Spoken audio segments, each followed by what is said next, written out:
what you see here now. First Saturday in September 2011, the car was unveiled on Cavalry Day. Cavalry Day is the Irish Army's annual memorial day. And we unveiled the car on that day. In 2012, we ran our driving course to train up the first of our drivers, so the guys that would maintain and drive the car. I was lucky enough to be on the refurbishment team, which then obviously led to me be on the maintenance team. So I'm one of the drivers, and up until November of last year, I was one of only 3 drivers in the country for the car. We drive it as regularly as we can to keep it running right, because you need to, just to keep everything working properly. It's 3.5 tons weight, with a 7.5 litre Rolls-Royce 40-50 engine. Somewhere between 10 and 12 miles to the gallon.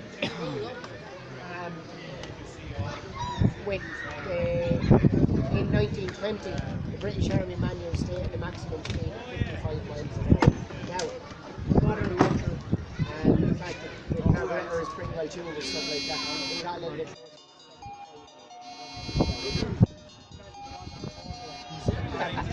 really nice. Now, the 3 passenger Rolls-Royce armoured car, 1914, 1920, and 1924. It's a 1920 pattern car. There's 120 1914 pattern cars made. There's 57 1920 pattern cars made. There's 24 1924 pattern cars made. So a full production run of 201 cars.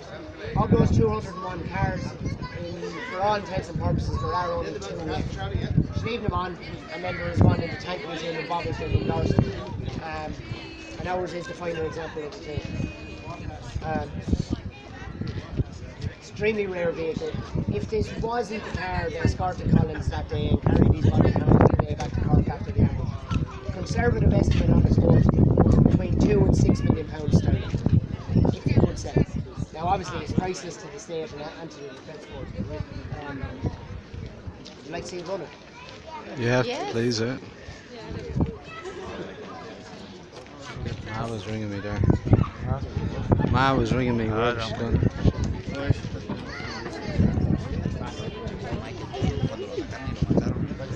Here it is.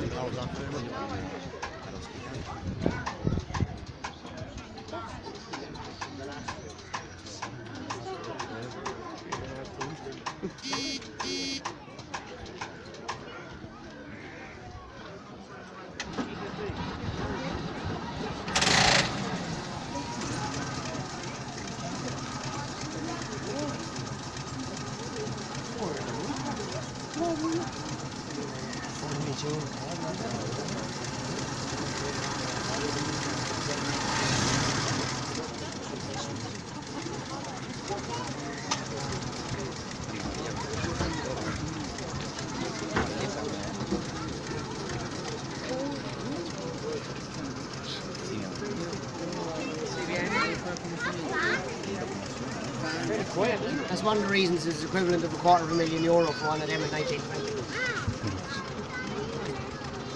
That's how the car actually got its name. So it's a Rolls-Royce Silver Ghost.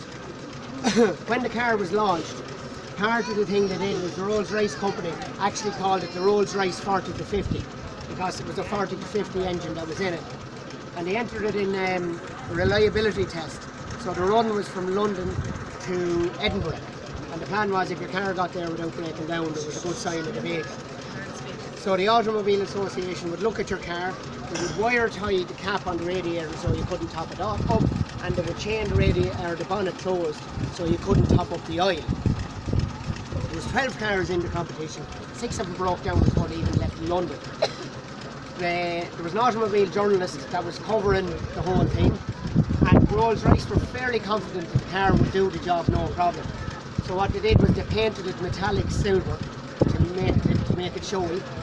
And this journalist, he described the car as a silver ghost because it was so quiet and obviously it was silver. So Rolls-Royce then decided that they would take on that name for the car.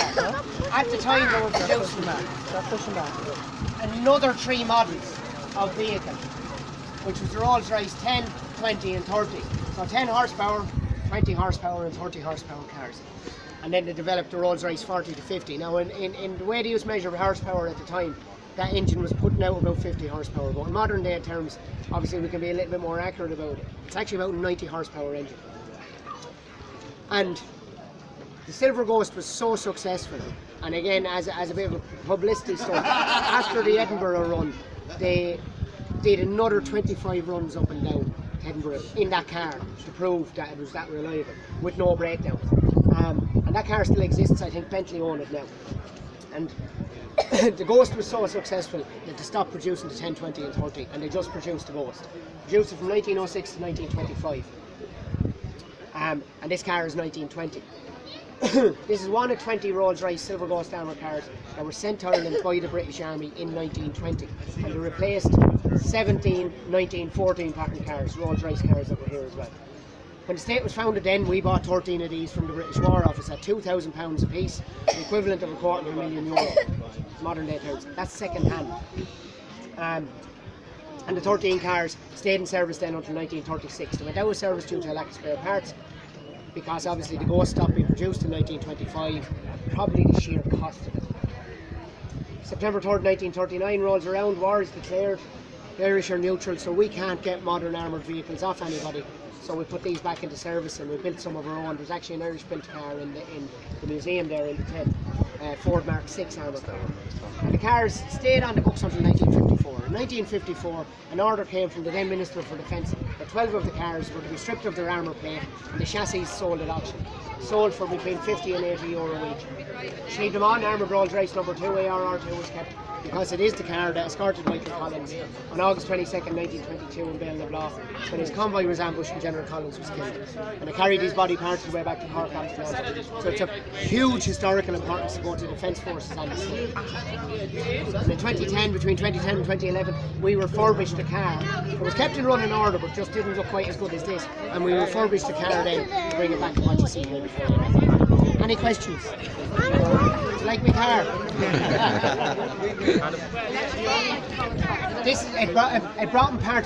They went cross country after the ambush, from the ambush site, because they feared they would hit another ambush. Ambushing away, yeah. And the car got bogged down, so they then had to take his body from the back of this, and they carried it the rest of the way to Cork.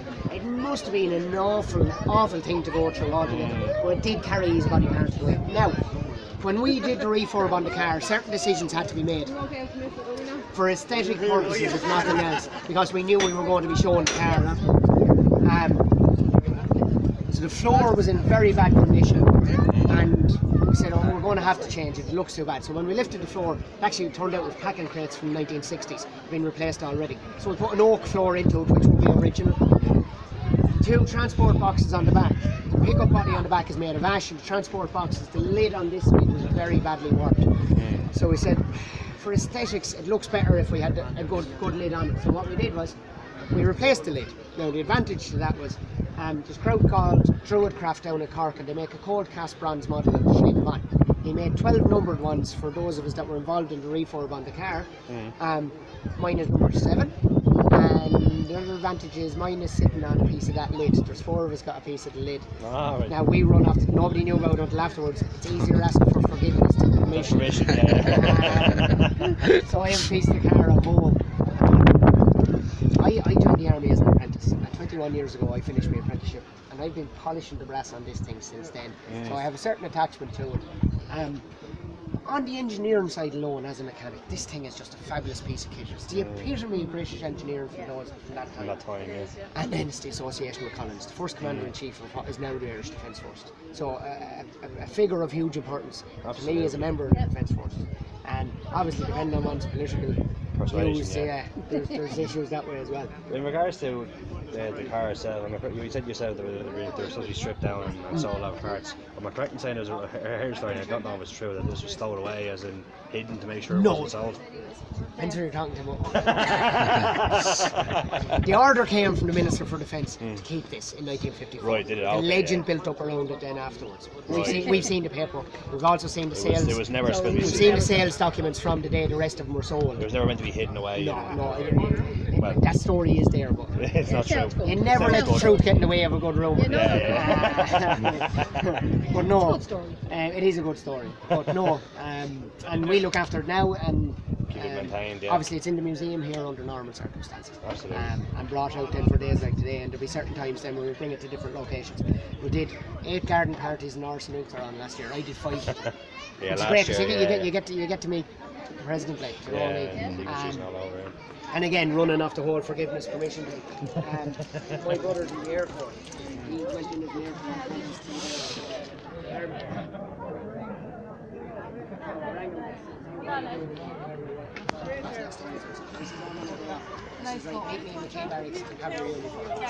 So he was me eyes for junctions as I went from the T barracks through the Phoenix Park across to the Arms. But I got a picture then with the president and my twin brother. Brilliant. Brilliant. Somebody framed on that would be The captain that was with us. What's the story? How you get that one? It's easier asking. Excellent.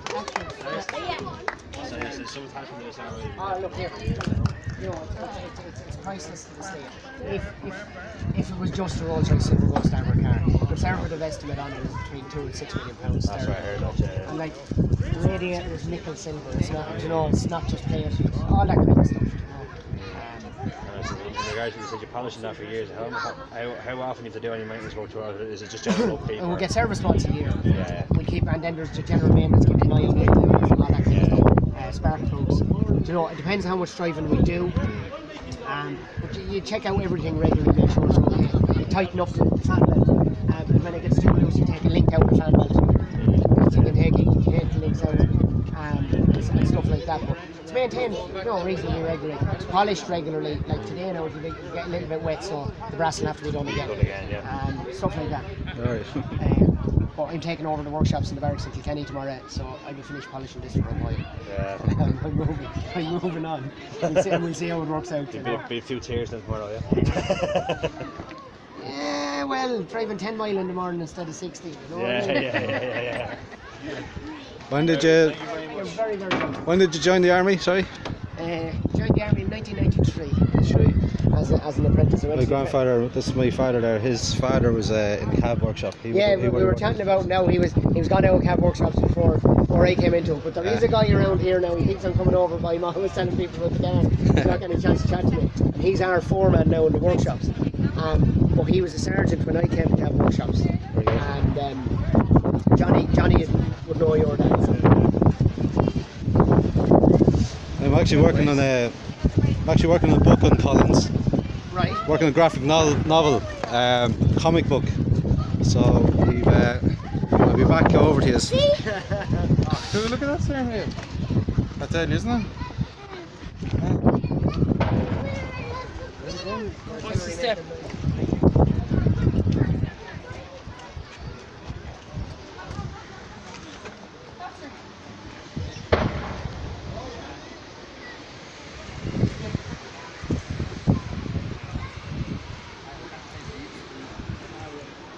Yeah.